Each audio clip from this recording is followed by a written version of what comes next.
Hello everyone. ఈ వీడియోలో మనం డిగ్రీ సెకండ్ సెమిస్టర్ ఇంగ్లీష్ సిలబస్కి సంబంధించిన మోడల్ పేపర్ ఎలా ఉండబోతుంది, ఫైనల్ ఎగ్జామ్ యొక్క మోడల్ పేపర్ ఎలా అడగబోతున్నారు అనే విషయాన్ని అయితే మనం ఇక్కడ చూడబోతున్నాం.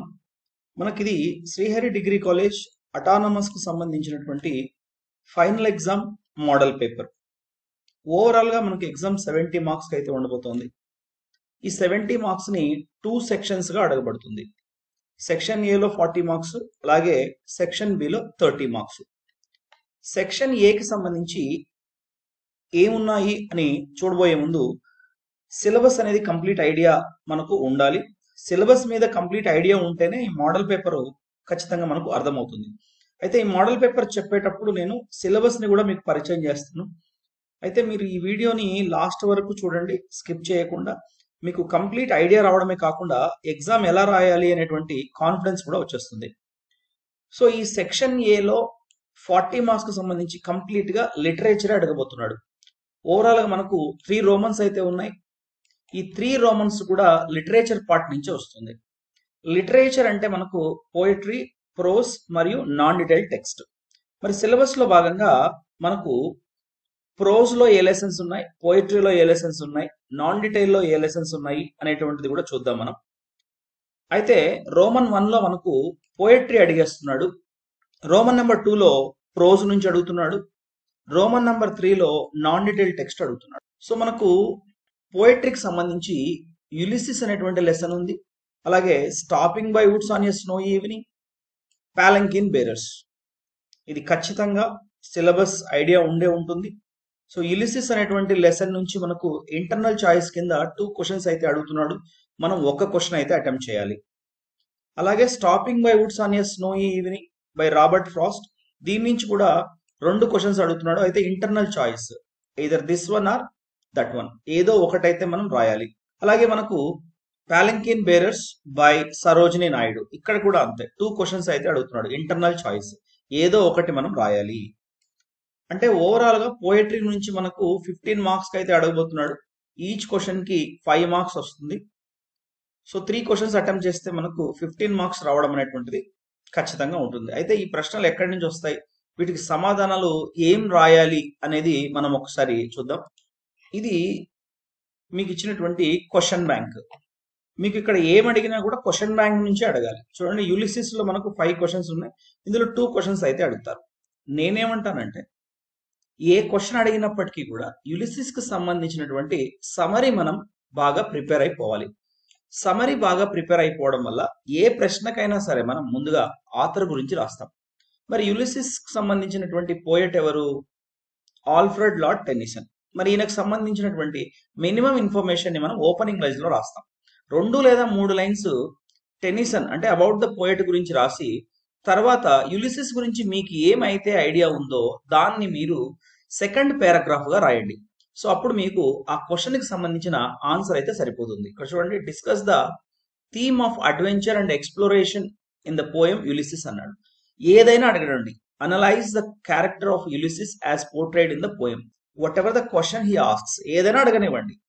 So to strive, to seek, to find and not to yield. So these are the final lines of the poem.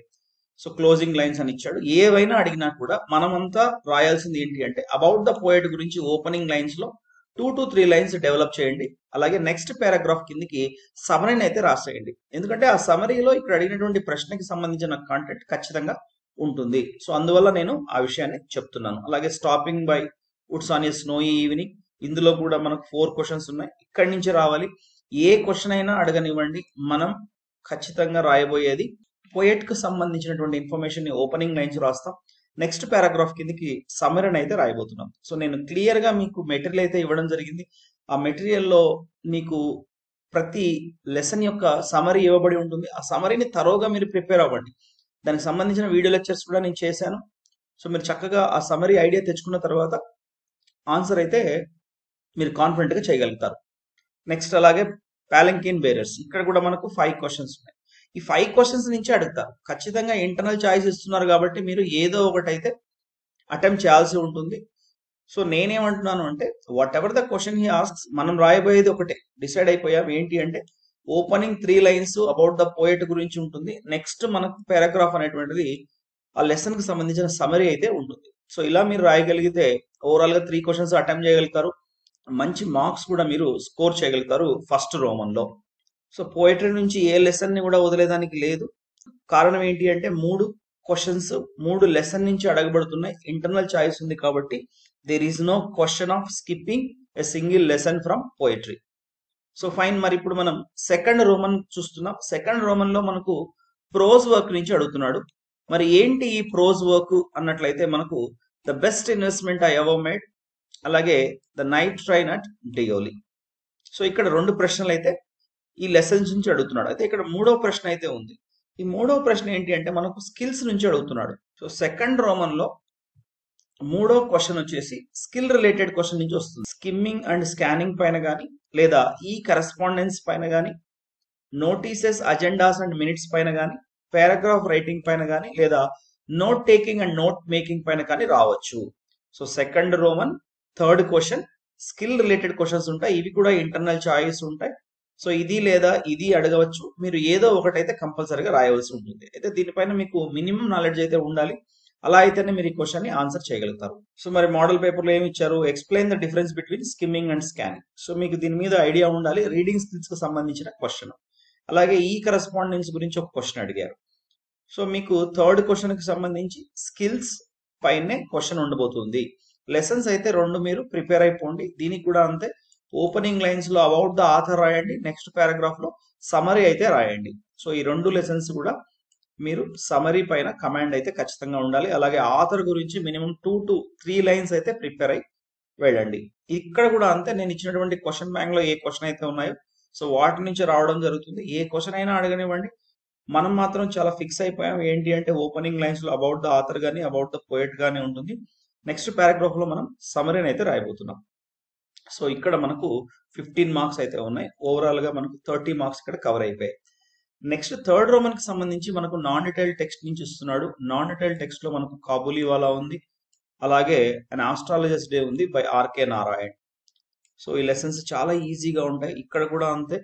మనకు క్వశ్చన్ ఏదైనా అడగనివ్వండి. మనం వేరేదేమీ రాయట్లేదు. కేవలం ఆథర్ గురించి రాస్తున్నాం. ఏ క్వశ్చన్ అయినా సరే ఆథర్ అనేది కంపల్సరీగా రాయాల్సి ఉంటుంది.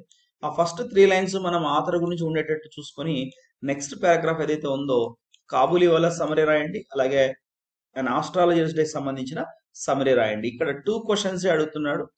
మనకు 5 మార్క్స్ ఒక్కొక్క ప్రశ్నకి. ఓవరాల్ గా మనకు 10 మార్క్స్ అయితే ఉండబోతున్నాయి. ఇలా మనకు ఫస్ట్ సెక్షన్ లో 40 మార్క్స్. మళ్ళీ చెప్తున్నాను, do not leave a single question from each Roman. ప్రతి రోమన్ నుంచి ఏ ప్రశ్న కూడా మీరు వదలద్దండి. ఇర్రెస్పెక్టివ్ ఆఫ్ యువర్ నాలెడ్జ్ ఏదో ఒకటైతే రాయండి. కొద్దిగా అయినా సరే క్వశ్చన్ నెంబర్ వేసి రాయండి. అలా రాయడం వల్ల మీకు మినిమం మార్క్స్ అయితే మీరు స్కోర్ చేస్తారు. ముఖ్యంగా ఎవరైతే పాస్ కావాలనుకుంటున్నారో వాళ్లకు మరీ చెప్తున్నాను, do not leave a single question. ఏదో ఒకటైతే అటెంప్ట్ చేయండి. మినిమం ఐడియా పెట్టుకొని పోండి. నెక్స్ట్ మనకు సెక్షన్ బి నుంచి 30 మార్క్స్ ఉన్నాయి. అయితే ఈ 30 మార్క్స్ దేని మీద అడగబోతున్నాడు అంటే 4th రోమన్ చూడండి. ఇక్కడ read the following passage carefully and answer the questions that follow. ఇది వెరీ ఈజీ. అందరు కూడా రాయగలుగుతారు. ఇక్కడ 5 మార్కులు. ఇక్కడ ఒక పారాగ్రాఫ్ అయితే మీకు ఇచ్చేస్తాడు. ఈ ప్యాసేజ్ చదివి అర్థం చేసుకోవాలి. దీనే రీడింగ్ కాంప్రిహెన్షన్ అంటారు. అర్థం చేసుకున్న తర్వాత దానికి సంబంధించిన రిలవెంట్ క్వశ్చన్స్ ఉంటాయి. ఈ క్వశ్చన్స్ ని చూసి ఆన్సర్ ఇక్కడ ఎత్తుక్కొని రాయండి. Do not right whole passage for each question. అలా కూడా కొంతమంది రాస్తూ ఉంటారు, పుణ్యాత్ములు ఉంటారు. మరి వాళ్ళని కూడా మనం దృష్టిలో పెట్టుకొని చెప్పాలి కాబట్టి అలా రాయొద్దండి. అలా రాస్తే ఇరిటేట్ అవుతారు ఎవాల్యుయేటర్ ఎవరైతే ఉన్నారో. సో కాబట్టి మీకు కొట్టేసేదానికి అవకాశం ఉంటుంది. Only answer the accurate point. ఏదైతే అడుగుతున్నాడో దాన్ని అక్యురేట్ గా ఎక్కడైతే ఉందో దాన్ని మాత్రమే ఆన్సర్ చేయండి. మీ యొక్క తెలివితేటలు ప్రదర్శించొద్దండి దయచేసి. నెక్స్ట్ మనకు 5th Roman. 5th Roman overall గా మనకు 10 మార్క్స్ ఉండబోతున్నాయి. ఇది వెరీ ఛాలెంజింగ్ రోమన్ అని చెప్పొచ్చు. కారణం ఏంటి అంటే it's a purely vocabulary based అన్నమాట. చూడండి, ఇక్కడ 1 వర్డ్ సబ్స్టిట్యూషన్స్ ఉన్నాయి. 4 ఇస్తున్నారు. ఒక్కొక్కదానికి హాఫ్ మార్క్స్, 2 మార్క్స్ అయితే ఉండబోతున్నాయి. అయితే మ్యాచింగ్ చేయాలి. ఇక్కడ చూడండి, ఎలిజీ అన్నాడు. ఎలిజీ అంటే ఏంటి? Poem of lamentation. సో ఇది అన్నమాట. ఇక్కడ మనం బి పెట్టేస్తాం. అలాగే మార్టైర్ అన్నారు.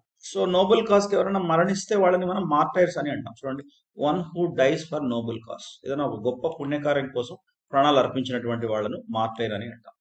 అలాగే నవాయిస్. నవాయిస్ అంటే న్యూ అని అర్థం. సో న్యూ ఇక్కడ ఉంది. So one who is new to anything. ఇట్లా మనం హింట్ వర్డ్స్ తెలుసుకొని పోవాలి. సో స్టేబుల్ అంటే ఇక్కడ ఏంటి, ఏ ప్లేస్ ఫర్ హార్స్. మిగిలింది అదే కాబట్టి ఈజీగా మనం ఆన్సర్ చేసేయచ్చు. సో ఇలా మనం మ్యాచింగ్ చేయగలిగితే 2 మార్క్స్ ఇక్కడ సంపాదించుకోగలుగుతాం. దీనికి ట్రిక్స్ మనం ఏం చెప్పలేం. It's purely knowledge based. ఎవరైతే ప్రిపేర్ అయ్యి ఉంటారో వాళ్ళు మాత్రమే చక్కగా చేయగలుగుతారు. నేను క్వశ్చన్ బ్యాంక్స్ లో ఏవైతే ఇచ్చానో వాటి నుంచి అడుగుతారు. ప్రతి కాన్సెప్ట్ కి ఒక 50 క్వశ్చన్స్ అయితే నేను ఇవ్వడం జరిగింది. వన్ వర్డ్ సబ్స్టిట్యూషన్స్ కి 50 ఇచ్చాను, అలాగే సినోనిమ్స్ కి కూడా 50 ఇచ్చాను. క్లాస్ లో కూడా ప్రతిదీ కూడా డిస్కస్ చేశాను. చూడండి, ఎన్వి కిన్స్మెన్, సో జెలస్. అలాగే కిన్స్మెన్ అంటే రిలేటివ్ లేదా కజిన్. యాంటనిమ్స్ అంటున్నాడు, రెబెల్. సో రెబెల్ అంటే అగైనిస్ట్ అని అర్థము. సో దీనికి మనకు యాంటనిమ్ ఏమవుతుందంటే ఓబే అనేది, మనకు ఓబే అంటే యాక్సెప్ట్ అని అర్థం. అలాగే ఇంపోజ్, దీనికి లిఫ్ట్ అనేది వస్తుంది. సో సుంకాలు విధించడము, లిఫ్ట్ అంటే ఎత్తివేయడము అనేటువంటి అర్థాలు అయితే వస్తాయి. సో ఇలా మనం సింగిల్ గా ఒక్కొక్కటి రాసినా సరిపోతుంది. సో మనకి 2-3 రాయాల్సిన అవసరం లేదు, ఒకటి రాసినా కూడా కన్సిడర్ చేస్తారు. చూడండి, right meaning and an example sentence for the following phrasal verbs అన్నాడు. సో ఇక్కడ ఫ్రేజల్ వర్బ్స్ ఉన్నాయి, వీటికి మీనింగ్స్ అయితే మనం రాయాలి. లుక్ ఆఫ్టర్ అంటే టేక్ కేర్ అని అర్థం. బ్రేక్ డౌన్ అంటే ఒకటి కొలాప్స్ అని, రెండోది మనకు స్టాప్ వర్కింగ్ అని కూడా మనకు అర్థాలు వస్తాయి. అవి రాస్తూ ఒక ఎగ్జాంపుల్ సెంటెన్స్ రాయాలి. For example, my father looks after our family అని రాయొచ్చు. అలాగే my car broke down the middle of the forest అని కూడా చెప్పొచ్చు. అంటే స్టాప్ వర్కింగ్, పని చేయడం ఆగిపోయింది అని. Write meaning and an example sentence for the following idioms. So ఇక్కడ ఫ్రేజల్ వర్బ్స్ ఇచ్చాడు, ఇక్కడ ఇడియమ్స్ ఇచ్చాడు. పీస్ ఆఫ్ ఏ కేక్ అంటే ఈజీ అని అర్థం. For example, English is piece of cake for me అంటే it is very easy for me అని అర్థం. సో ఇలా మనం మీనింగ్ రాయడమే కాకుండా ఒక ఎగ్జాంపుల్ సెంటెన్స్ రాయాలి. స్పిల్ ద బీన్స్ అంటున్నాడు, అంటే రివీల్ ద సీక్రెట్ అని. My friend spilled the beans about our surprise. So he revealed the secret అని అర్థం. సర్ప్రైజ్ గురించి అతను సీక్రెట్ రివీల్ చేశాడు. ఇలా మీరు ఇడియమాటిక్ ఎక్స్ప్రెషన్ కానీ లేదా ఫ్రేజల్ వర్బ్ కానీ మీనింగ్ రాయడమే కాకుండా ఒక ఎగ్జాంపుల్ సెంటెన్స్ రాయాలి. సో అలా రాయడం వల్ల మీకు 2 మార్క్స్ ఇక్కడ గెయిన్ చేయబోతున్నారు. ఓవరాల్ గా ఇది మనకు 10 మార్క్స్ కు సంబంధించింది. It's a purely knowledge base. ఇక్కడ ఎవరు ఏమి చేయలేరు, మీరు చక్కగా ప్రిపేర్ అయితే మాత్రమే ఇది ఆన్సర్ చేయగలుగుతారు. 6th రోమన్ లో మనకు expand any one of the following Proverbs అంటున్నాడు. ఇక్కడ 2 ప్రావర్బ్స్ అయితే ఇస్తారు. ఆ ప్రావర్బ్ ని మనం ఎక్స్పాండ్ చేసి రాయాలి. అంటే దాని మీనింగ్ ఏంటో రాస్తూ రియల్ టైమ్ ఎక్స్పీరియన్సెస్ కానీ లేదా ఫిక్షనల్ గా కానీ ఇవి ఎలా ఉపయోగపడతాయి, ఎలా అప్లై చేయొచ్చు అనే విధంగా మనం ఎక్స్పాండ్ చేసి రాయాల్సి ఉంటుంది. సో ఇవి కూడా నేను క్వశ్చన్ బ్యాంక్ లో ఇవ్వడం జరిగింది. ఒకసారి చూద్దాం. మనం ఈ 10 ప్రావర్బ్స్ నుంచే మనకు 2 అడగడం జరుగుతుంది. మరి వీటిపైన ప్రతిదీ కూడా మనకు ఐడియా అయితే ఉండాలి. సో ఒక్కసారి మీరు మెటీరియల్ అయినా చూసుకోండి, లేదా ఈ ప్రావర్బ్స్ ని గూగుల్ అయినా చేయండి. సో గూగుల్లో చూసి మీనింగ్ ఏంటి, దీన్ని ఎలా మనం ఎక్స్పాండ్ చేయొచ్చు అనే ఒక ఐడియా మీరు తెచ్చుకొని సో ఎగ్జామ్ లో అయితే కంపల్సరీగా అటెంప్ట్ చేయండి. సో సింపుల్ గా చెప్పాలి అంటే no effort no success. So effort లేనిదే సక్సెస్ రాదు అనే విధంగా ఇది మీనింగ్ వస్తుంది. సో దీన్ని ఎలా మనం అప్లై చేస్తాం, సో ఏ సందర్భంలో ఇది వాడతాం అనేది మనం రాయగలిగితే సరిపోతుంది. అలాగే make hay while the sun shines అంటే ఇల్లు చక్కదిద్దుకోవాలి దీపం ఉండగానే అన్నట్టు. నెక్స్ట్ మనకు 7th రోమన్ లో లెటర్ రైటింగ్ అయితే ఉంది. ఇది ఫార్మల్ లెటర్ గురించి అడగబోతున్నారు. So write a letter to the sub inspector of police complaining about the theft of your scooter. మరి ఎలా రాస్తాం లెటర్ రైటింగ్? సో ఇలా ముందుగా మనం A4 సైజ్ పేపర్ లో తీసేసుకొని ఫ్రమ్ అడ్రస్, అలాగే date, to address, salutation, subject, body of the letter, subscription. So ఇలా ఈ లెటర్ ఫార్మాట్ ఏదైతే ఉందో మినిమం మీరు అటెంప్ట్ చేయగలగాలి. సో కంటెంట్ రాయలేకపోయినా, body of the letter develop చేయలేకపోయినా ఈ from address, date, to address, salutation, subject ఇలా మనం ఫార్మాట్ రాయగలిగినా కూడా మినిమం మార్క్స్ అయితే గెయిన్ చేయగలుగుతారు. అంటే ఓవరాల్ గా 5 మార్క్స్ గాను ఒక 3 మార్క్స్ కూడా మనం తెచ్చుకోవచ్చు ఈ ప్రొఫార్మా అనేటువంటిది గీయగలిగితే. సో గుర్తుపెట్టుకోండి, మనం ఫుల్లీ బ్లాక్ ఫార్మాట్ రాస్తున్నాం. సో డేట్ రాసిన, from address, to address, salutation ఏదైనా సరే, సో ఈవెన్ సబ్స్క్రిప్షన్ తో సహా. సో ఇది కూడా నేను 5 లెటర్స్ అయితే ఇచ్చాను. దీని నుంచి మనకు అడగడం జరుగుతుంది. ఆ లెటర్స్ కూడా మీరు చూసుకోండి ఒకసారి, అవి కూడా ఏంటో చూసేద్దాం. చూడండి, నేను ఇక్కడ ఒక 5 ఇచ్చాను. దీని నుంచి మనకు అడగబోతున్నారు. You are interested in joining a summer English course అంటే language institute, write a letter to enquire about course details, fee and schedule. So ఈ లెటర్ ఎవరికి రాయాలి? ఏదైతే ఇన్స్టిట్యూట్ లో మీరు జాయిన్ అవుతున్నారో ఒక లాంగ్వేజ్ కి సంబంధించి ఆ ఇన్స్టిట్యూట్ ని అడ్రస్ చేస్తూ రాయాలి. ఏంటి, నేను ఇంట్రెస్ట్ ఉన్నాను, సో దానికి సంబంధించిన కోర్స్ డీటెయిల్, ఫీ, అలాగే షెడ్యూల్ ఏదైనా ఉంటే చెప్పండి అనేసి. అలాగే ఫ్రమ్ అడ్రస్ ఉంటుంది, డేట్ రాయాలి, టు అడ్రస్ రాయాలి, సాల్యుటేషన్ సర్ లేదా మేడం అని రాస్తారు, సబ్జెక్ట్ ఏదైతే ఉంటారు so requisition letter for knowing the fee details and course structure అని రాస్తారు. తర్వాత బాడీ ఆఫ్ ద లెటర్ రాయాలి. ఫైనల్ గా సబ్స్క్రిప్షన్ యువర్స్ ఫెయిత్ఫుల్లీ అని రాస్తారు, మీ సిగ్నేచర్ అయితే ఉంటుంది. చూడండి, you borrowed a book from a school library and accidentally damaged it, right a letter to the librarian apologizing and offering to replace it. So ఇది కూడా అంతే. So when you are a student in a school, so school library నుంచి మీరు ఒక book తీసుకున్నారు, accidental గా అది damage అయింది, మీరు క్షమాపణ కోరుతూ ఉత్తరం రాయడమే కాకుండా మీరు రీప్లేస్ చేయమని అడగాలి. సో అప్పుడు మీరు ఎలా రాస్తారు? ఫ్రమ్ అడ్రస్ మీ డీటెయిల్స్ ఉంటుంది, డేట్ రాసేయండి, మరి టు అడ్రస్ ఉంటుంది, తర్వాత సాల్యుటేషన్ సర్ లేదా madam, subject apology for book damage. Next దానికి సంబంధించిన బాడీ డెవలప్ చేయండి.